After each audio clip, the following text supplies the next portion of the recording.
This is Blackwater Honey Forge, named in part after the Blackwater River we live near in central New Hampshire, and in part after the master craftsmanship of honeybees. This is a place for learning, discussion, and to practice the art of beekeeping. Welcome to the journey. Be well and forge on.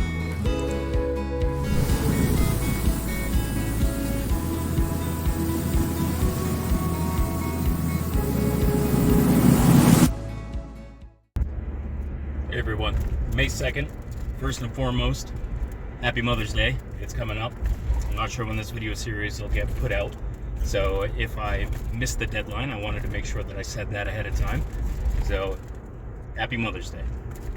Now, I am in the truck right now, headed out to a couple of retailers, and I'm working on knocking on doors, which I've been doing pretty steadily for the last few weeks now. Been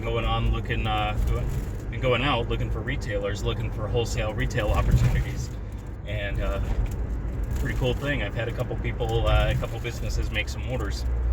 The local honey market's tough because there's some pretty well-known local honey providers out here, local beekeepers, that have a good following of brand loyalty with some of the stores that I've gone and talked to. And I can't discredit the store for saying that. I actually think it's an amazing thing that they have the brand loyalty. And clearly, those individuals, whom almost all of them I know personally, have a good product. And so the business having loyalty to those individuals is pretty understandable and pretty credible. And you know, that's actually a really good thing, because I'd like to be in that same situation where if I get into different businesses, I would like for my quality to represent a feeling of loyalty within those businesses as well. But the good thing is that I have had a couple people make orders, a couple businesses. They've been the hive products so far, so beard balms, lip balms, lotion bars, you know, well, the wax stuff, the candles as well. So hopefully I can get some folks in here making some honey orders soon as well, because I'd love to start moving some of that. I sell some out of my farm stand. I'm in the process of getting set up for some farmers markets and everything, and getting my insurance in place that I need to get that all set up. But for right now, the wife has an appointment, so I was able to steal an hour for myself to go out and go knock on some doors and go shake some hands and talk to some people. And you know what, generally, it's good anyway to just get out there and let people know that you exist. And even if they don't say yes today, they might say yes another time. And one of the things I do, you can't see right now, but in my passenger seat, I have a big wicker basket, not only showing all of my products as they're packaged, but I have a sample of every product that I have. So if people want to try a lotion bar, they can take a scoop out of it with a little wooden tester and, you know, try it. They can try the lip balm, they can taste the honey. So I highly recommend that to any of you that are trying to go out and knock on doors, because, you know, the proof is in the pudding, they say. So if you're actually able to showcase the quality of the products that you're making, I think that's really helpful as well. And go there being prepared. A few of the vendors I've talked to, even though some of them didn't make orders, they very much appreciated the fact that I had a wholesale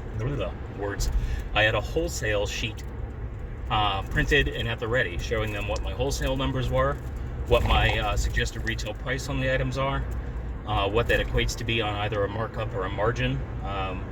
So generally speaking, most retailers are going to want at a minimum 40 to 50% markup. And yeah, so just have your ducks in a row when you go to talk to people. And especially since, you know, just like all of us, they're all busy too. So to go in and you know, give them a quick pitch and have all the information at the ready and take up as little of their time as possible while trying to make a positive impact, that's what it's all about, I think. So, like I said, I'm about to be towards my first place. Happy Mother's Day to everybody. I'm going to be getting into the hives this weekend, and I'm going to be doing some inspections to see if I have some established drone brood or active drones right now, because I am going to be getting my cell builder set up very, very soon. assuming I have the appropriate drones for queen mating. And I'm going to be working on all my splits as well. So we'll definitely have some bee stuff later on in this video, so stick with me. We'll talk to you later. All right, so let's have a conversation on this past week. There's some good stuff, there's some bad stuff, there's some silly, annoying stuff. I'll probably start with that first. Silly, annoying stuff. It is, what is today, the 8th? It is May 8th. I already took this video before. Yesterday I was out here, not only having this conversation I'm about to have, but I also did some bee work yesterday. And and I think I did some other bee work on some other videos as well, all as what was going to be part of this series. Well, with my vlogging camera that I have, the DJI Osmo Pocket 3 there, like many action cameras, it doesn't default to its basic camera setting when you turn the unit on. It just goes to whatever you were filming on last. So when I was taking some really neat, super slow motion videos of the firewood that I've been stacking with me and my buddy, he came over on Sunday, and him and I, in a couple hours, slammed out half of the firewood that I have for next year. I ordered 10 cord, and we stacked 5 of it, which is a good amount. And then I did a kind of little like dandelion fly through, and it was neat. It had a little a local pollinator, little bee too, I don't know what kind, that flew off from the dandelion and all that. Really neat.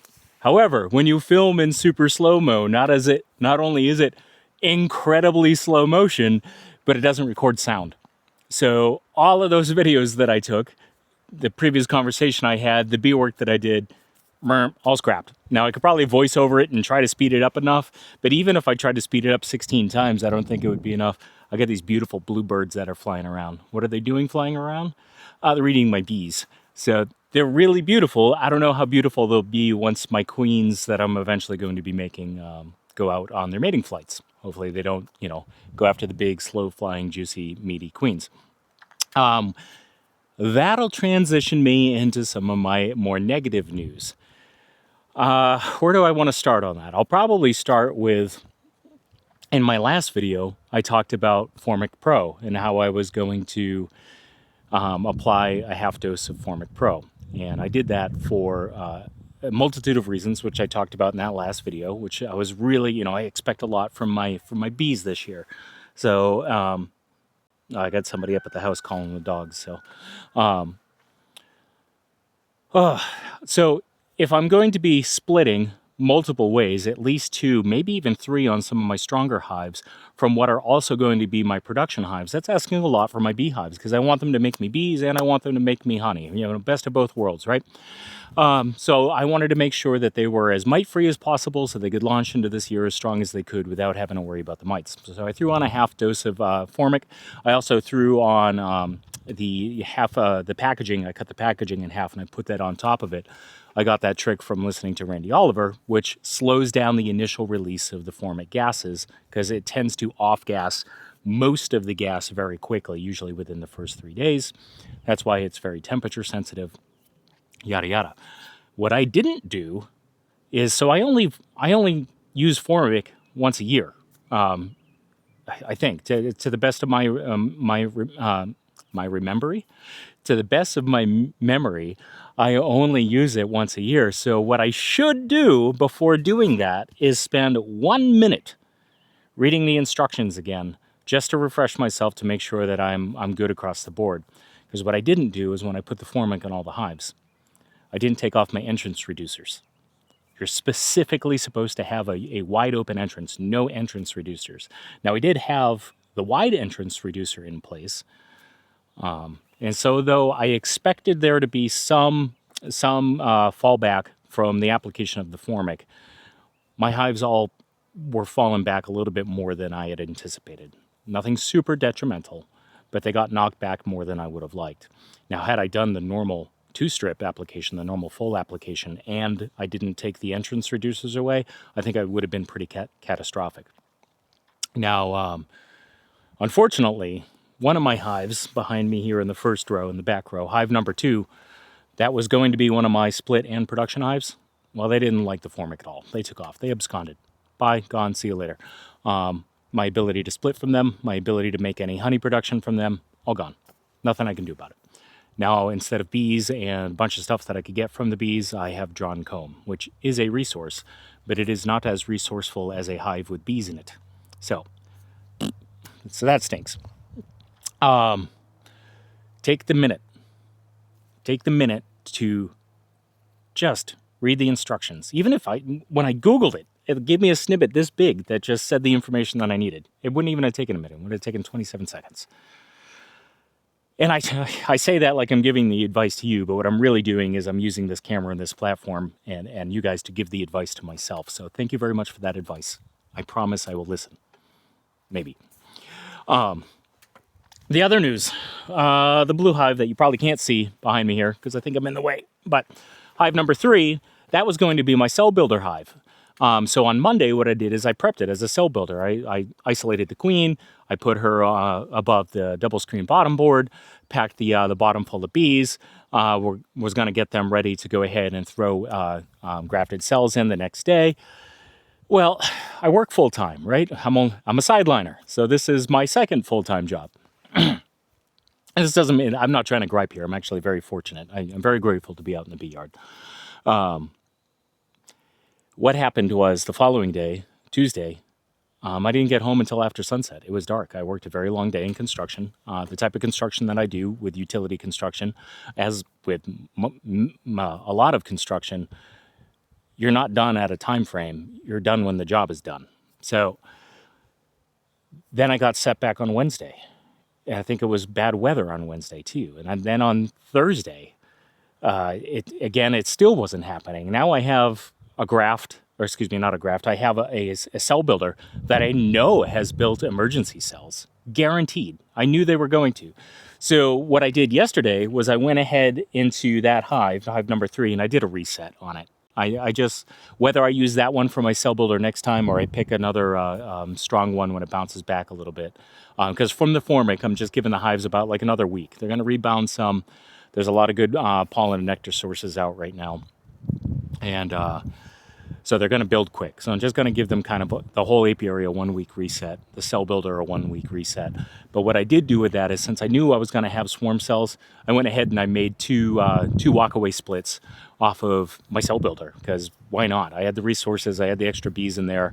So I took 2 of my dead out hives from the winter and I put in a couple of frames of brood with the swarm cells on them. They weren't capped yet, but they were charged, so the bees will take care of that. And then I threw in a couple of food frames and I gave them some feed as well. So I marked those. We'll see how those go in a couple of weeks. If the cells cap off, if the queens hatch, if the queens mate, all that. I'll try to keep up on what those hives are. What hives are those? That's hive number 2 and hive number 7. And oh my God, some of my older videos under my old brand last year. My business name used to be different. Hive number 7. I tracked that throughout the year, and oh my God, did that thing chase me with issues all year long. So I think, was that all the bad news? Yeah, I think so. Goofy camera stuff, Formic Pro troubles, unattended to cell builder. Yeah, I think that was it. So I got set back about a week.